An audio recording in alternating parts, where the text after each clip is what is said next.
সবুজ জঙ্গলের রক্ষক হিসাবে পরিচিত হওয়ার পর হাল্ক আর গ্রিনু গ্রামের সবার খুব প্রিয় হয়ে ওঠে। গ্রামে শান্তি ফিরেছিল, সবাই নিশ্চিন্তে দিন কাটাচ্ছিল।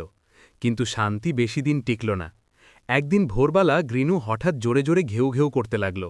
হাল্ক ঘুম থেকে উঠে দেখল জঙ্গলের দিক থেকে কালো ধোঁয়া উঠছে, গাছপালা নড়ছে, পাখিরা আতঙ্কে উড়ে পালাচ্ছে।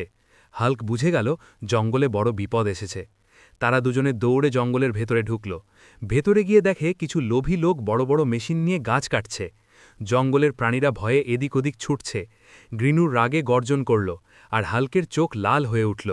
হাল্ক শক্ত হাতে একটা বিশাল গাছ তুলে রাস্তার মাঝখানে ফেলে দিল। মেশিনগুলো থেমে গেল, লোকেরা ভয়ে পালাতে শুরু করল। কিন্তু হঠাৎ একটা ছোট হরিণ গাছের নিচে আটকে পড়ল। সবাই পালালেও হাল্ক আর গ্রিনু থামল না। হাল্ক সাবধানে গাছটা সরিয়ে দিল, আর গ্রিনু হরিণটার পাশে বসে তাকে শান্ত করল। কিছুক্ষণের মধ্যেই হরিণটা উঠে দাঁড়াল আর জঙ্গলের ভেতরে দৌড়ে চলে গেল। ঠিক তখনই জঙ্গলের গভীর থেকে এক অদ্ভুত আলো দেখা দিল। এক বুড়ো সাধু বেরিয়ে এসে বলল, হে সবুজ রক্ষক, তুমি আর তোমার কুকুর শুধু এই গ্রামের না, পুরো জঙ্গলের আশা। সেদিন হাল্ক বুঝল তার শক্তির আসল কাজ ধ্বংস করা নয়, রক্ষা করা। আর গ্রিনু, সে শুধু বন্ধু নয়, সে এই মিশনের সঙ্গী।